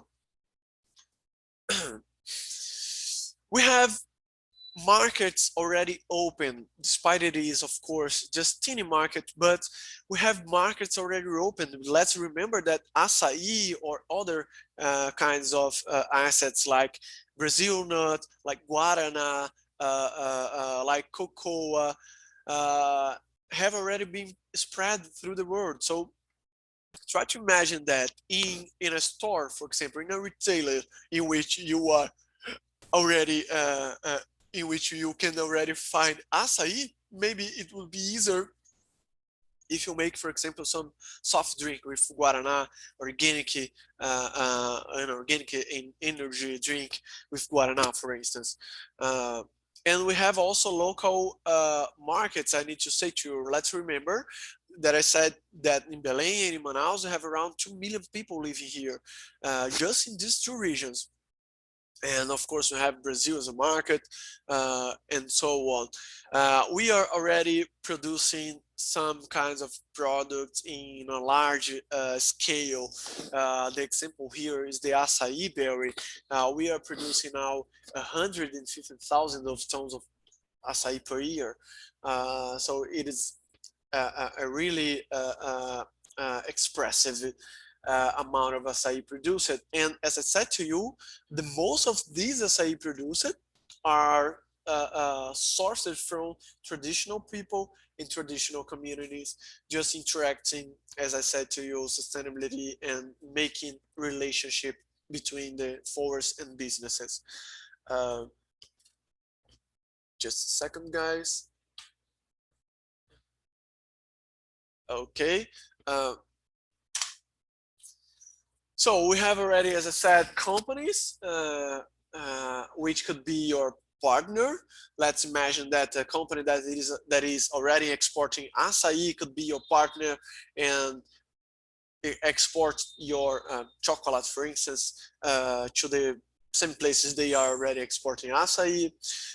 We have a logistics operation established, so we can easily export. I want to say to you that in my company, we are every time exporting products through airplane, using services we call couriers, which is with FedEx or DHL or UPS. And so we already have this kind of services. So you can easily send a sample to Japan, for example. I have done this just the last week. And using this kind of services and have no difficulty to do that, and maybe open a market in the other side of the world to your products. And of course, in terms of customers' interests, the National Confederation of Brazilian Banks has run a research that identified that the most of the Brazilian people is willing to pay more for the products that comes from the Amazon region. So let's imagine, actually let's remember that we are in a country that with more than 200 million people living here. We are an enormous country, and we are a leader in the Latin America. So imagine that if Brazilian people are willing to pay more for products that can come from the Amazon, you can sell products with more added value. You can sell products that have conditions to run in another way, not just concerned about that cent is in the price, or in just make the cost lower every time, giving some damage to your suppliers and so on, because the customers is at least willing to understand that the Amazon region need to be preserved, and that maybe the products that come from there can cost a bit more. All right, guys, so any questions or comments? Let's take a breath, stretch your and our arms a little bit. just to make, to set the information free to circulate in our mind. All right, guys. How can be, that is a question in the chat, how can be the process to export? We're gonna talk more about this in the next modules, but as I said to, maybe I have already answered your question, but you have many ways of exportation. But basically, you can export by plane, or you can export by ship, and they both are useful. With the chip, you normally pay less, but you takes more time to reach your destination. And by plane, you normally can export just teeny quantities, just some box of your products, normally to samples or to analysis in another country, or if you are selling for a very specific client. And of course, it is much more faster than by ship. For example, if you send some load by plane, in 7 days you can go to Japan, which is in the other side, considering here the Amazon region. And by ship, you can take 40 days, 45 days, maybe 6 days, depends on some specificities. All right, well, you were talking about export services like tourism. Yeah, you can, maybe you can't export the service in itself, the tourism, because the fundamental part of tourism in the Amazon region is the Amazon itself. So it's being here, visiting our sites, visiting the islands, visiting the beaches, the forest. But of course, you can export the idea of local tourism and then bring the customers here to generate a economy based on tourism here. And I really understand that it is a very, very important way of run bioeconomy or a sustainable economy here in the Amazon region, because a service normally has more added value. And normally you have more contact with your customers, so you can explain them our values or specificities. You can explain them how it is to be here and how they can interact here. And it is, I'm sure that it will be spreading this mindset actually would be spreading throughout the minds in different places in the world. So tourism is not only a very strong form of generated economy, make profits or revenues to the region, but also to teach people how is to deal with Amazon region and how is to deal with our challenges and also with our capacities and potentialities. All right, guys, please feel free to open your microphone right now if you want to say something. We are almost getting to the end of our class today, so don't worry. I know you are a bit of tired. It is normal. If you want to say something, you can say now at the chat. Okay. All right, guys, so the challenge. I want to tell you, I actually want to show you, one thing first. I want you to answer a very quick forms at Google Forms, and I want you to answer this question. What do you think are the 3 most important challenges when doing business in the Amazon region? You can read this QR code with your microphone, with your smartphone. So please read this QR code with your smartphone. You will be able to select 3 boxes marking the 3 main challenges you understand right now would be the main challenges when doing business in the Amazon region. So I want to ask you to do that right now, please. So read the QR code with your smartphone, and you can go to the forms and answer in just 1 minute or less than this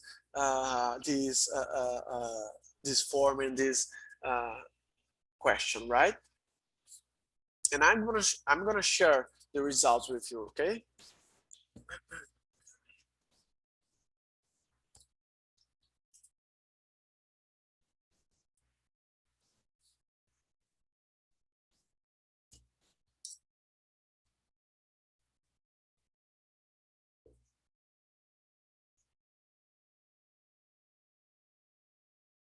All right, guys, I'm gonna put the link in the chat so you can also access directly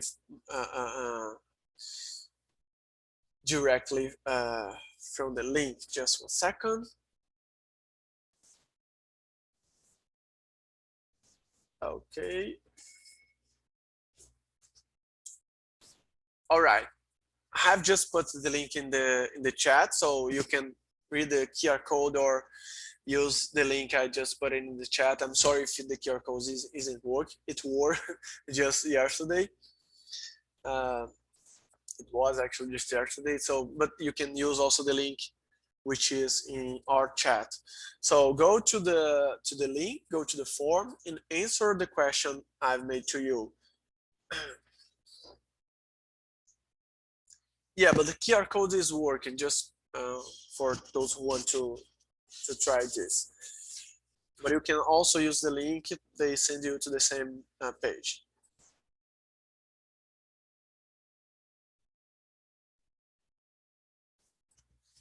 All right, guys, let me check the answers and also share with you.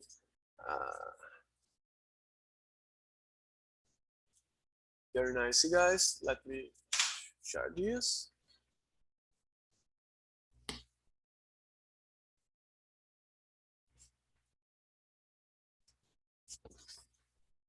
All right.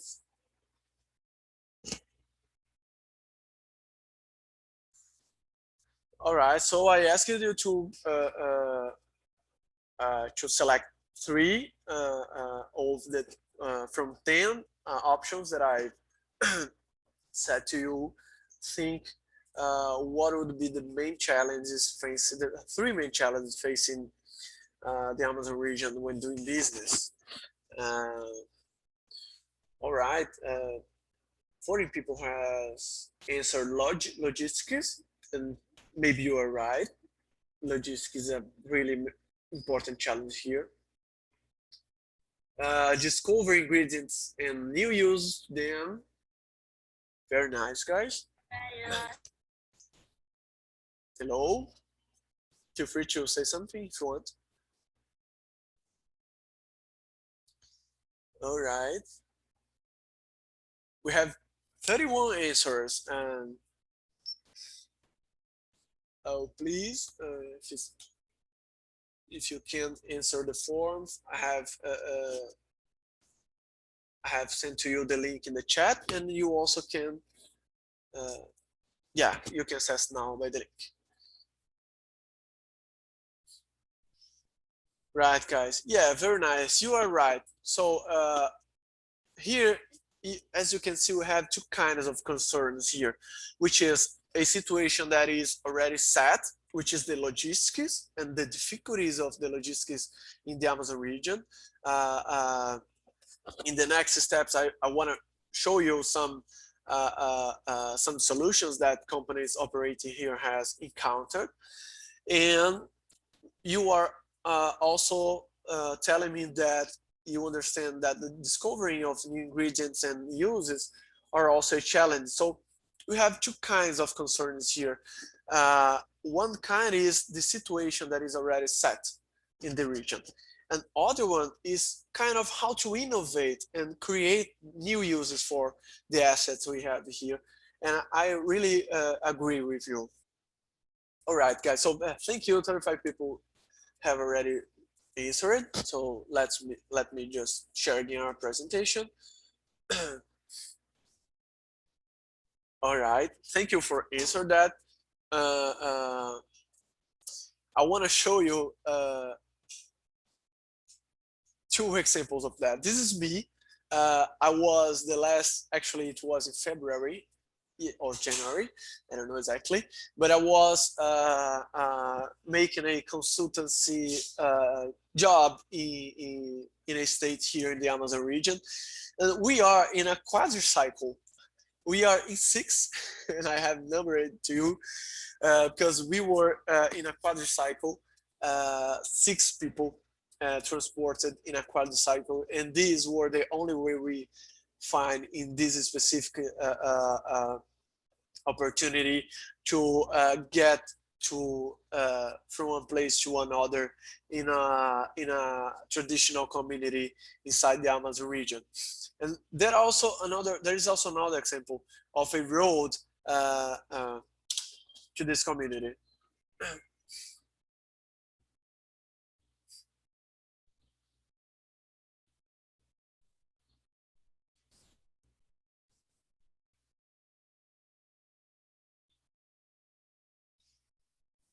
And this maybe will be the most impressive one.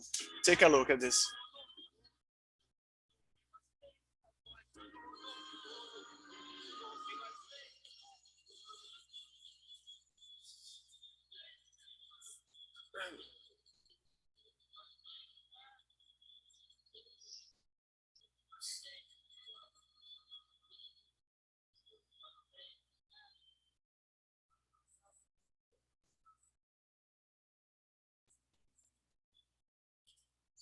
Yeah, guys, all right. You haven't seen it wrong. In this case, they just invented the way to transport, and they constructed a boat, a kind of vessel to transport machines to a specific community producing Brazil nuts. This is the kind of challenge we are facing in the Amazon region, and you are really right when you say that logistics would be one of the main challenges in the region. This is because actually this is the reason because we have this statement: 80% of all the Brazilian nuts consumed were processed and exported by Bolivia. Bolivia, as I've shown to you, is one of the countries part of the Amazon region. It's an amazing country, but it just doesn't make sense that Amazon region within Brazil has the major part of the force, and that the Bolivian is the country exporting 80% of all the Brazil nuts worldwide. But this is the kind of distortions we face in Amazon region, especially considering logistics, as I've said, technologies, and innovation. And maybe you are asking yourself, why is that? And I can say you that is at some point the Bolivian producers could manage to construct a lab and reach the standards that USA and European Union were asking to import Brazil nuts. So that's it. We are really facing some challenges, and we need to change this kind of statement.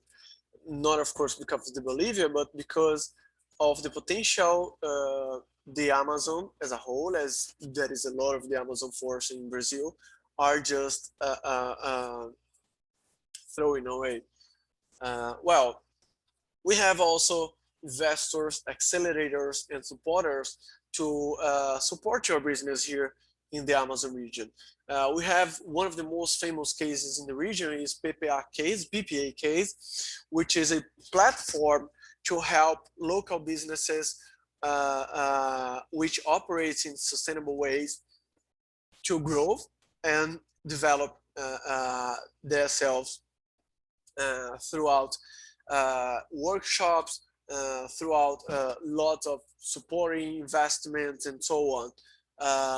PPA has already invested 5 million in Brazilian currency. It would be approximately $1 million in 12 sustainable businesses that have been identified by them.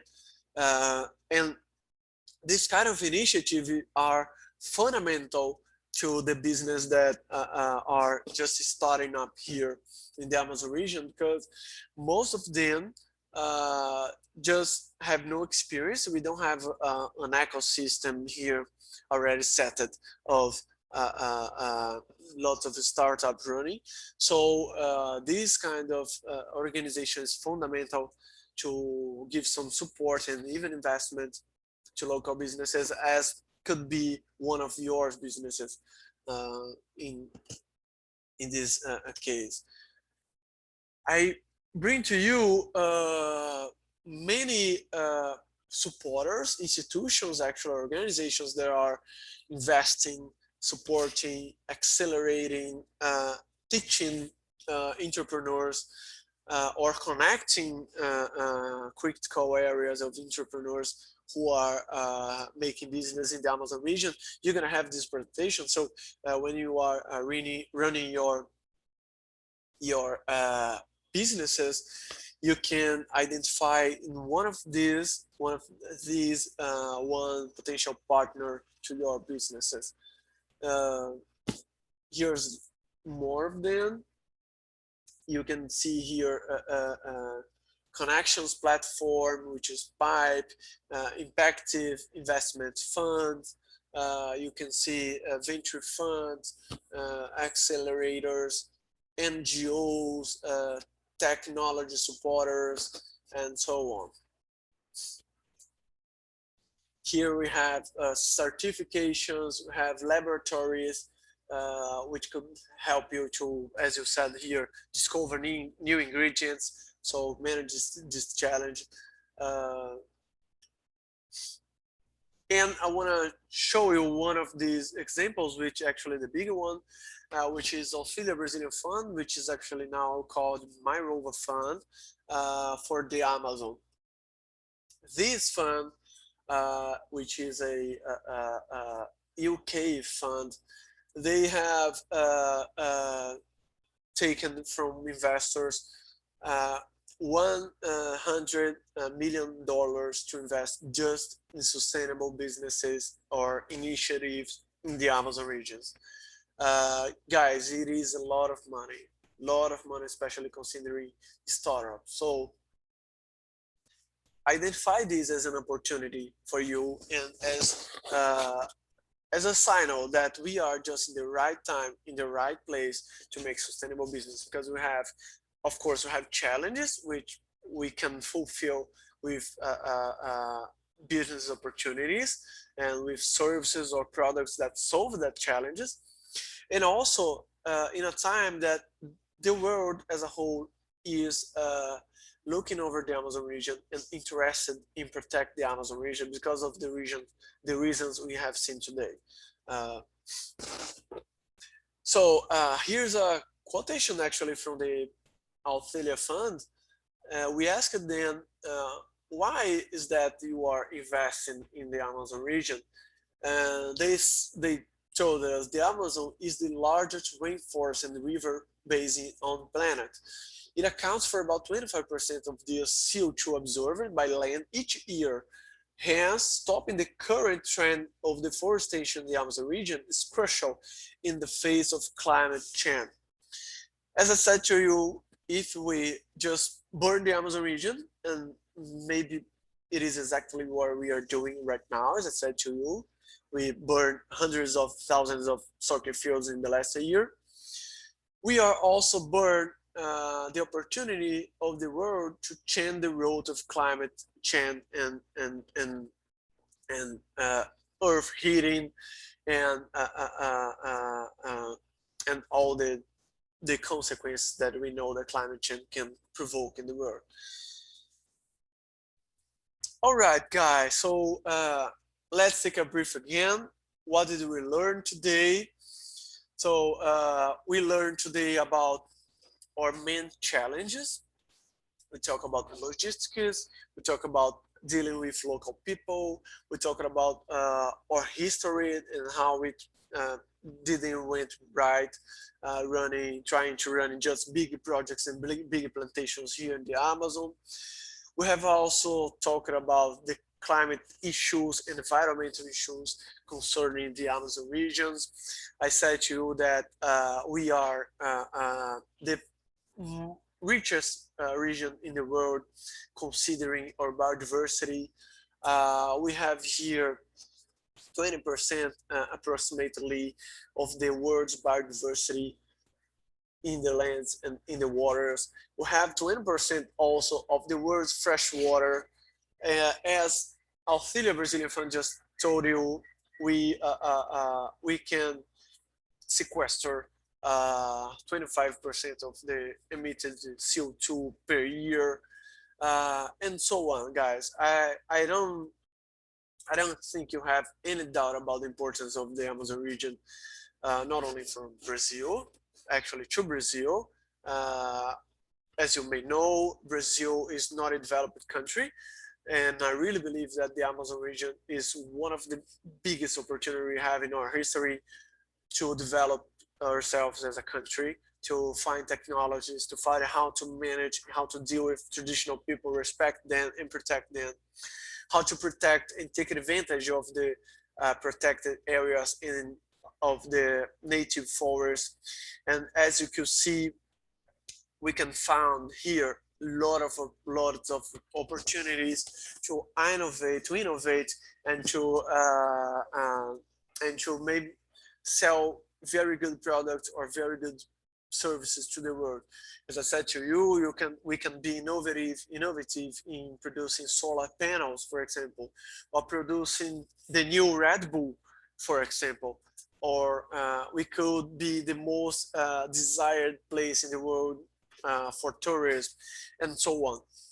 So I hope I could show you a context, a picture, a scenario of the Amazon region.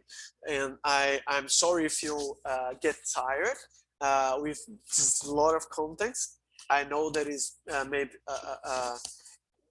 too much content, but as we have just one day to talk about that, and we're gonna have 2 weeks to construct it, to build your business idea, I really would like that you could know and note this kind of context and challenges and ecosystem we have now in the Amazon region.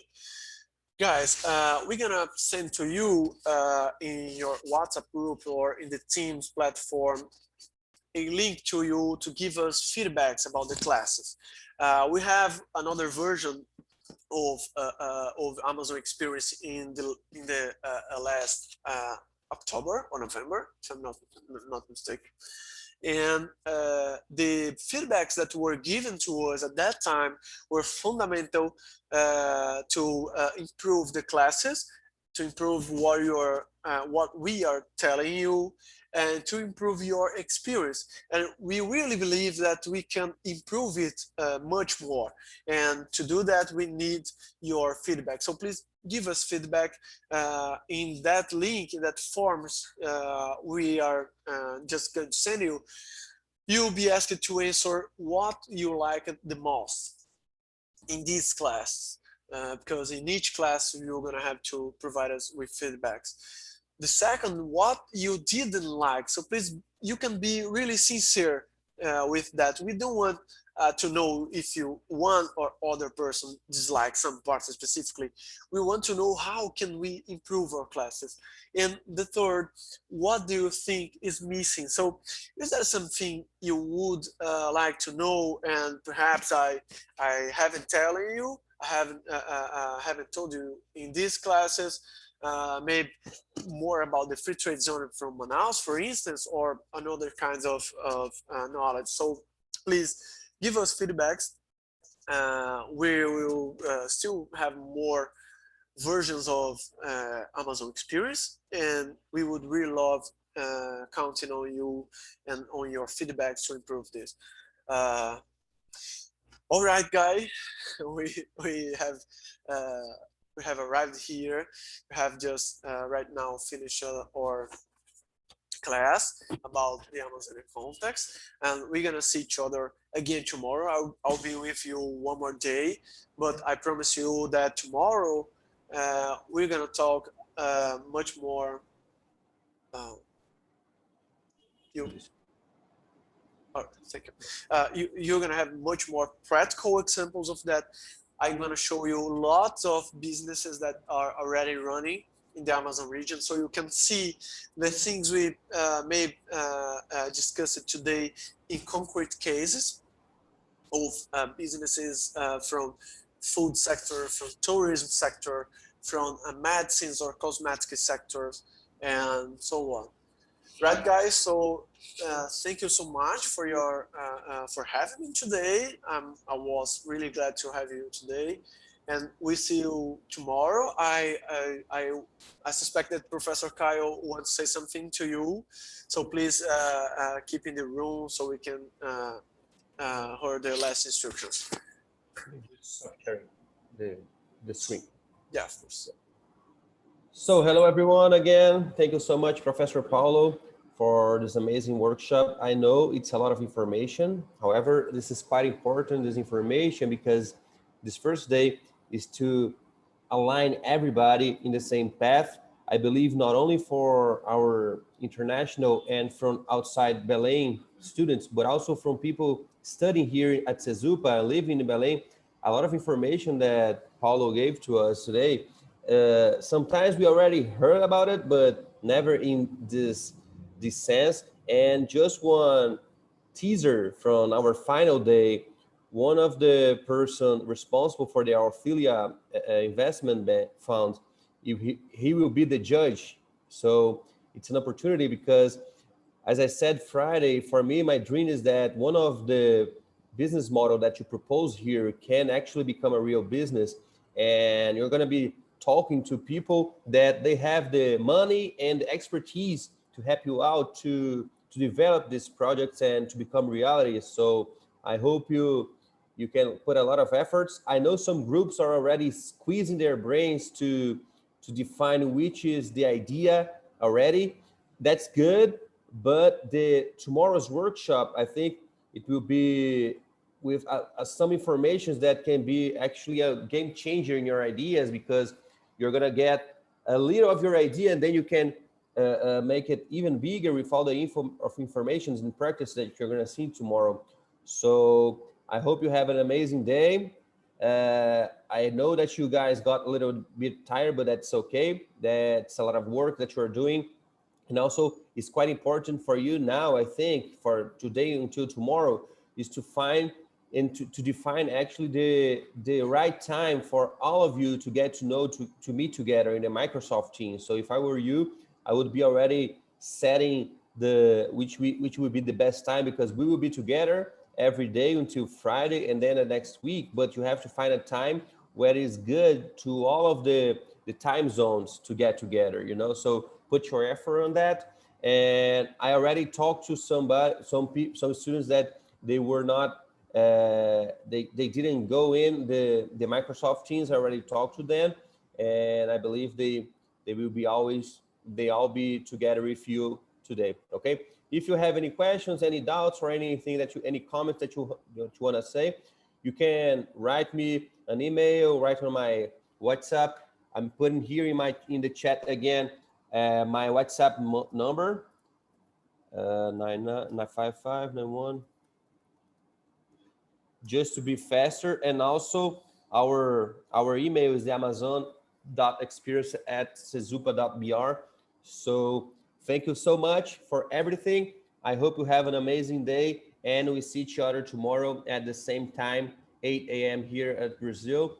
And thank you so much for the punctuality, because you were most of you were already here when we started, and that's quite good, because since we had a lot of things to talk to you, it's important that we don't lose any time. Okay, thank you so much. If you have anything to say, please just try to reach me, and tomorrow we will be here again. Thank you so much, and see each other tomorrow. Bye bye.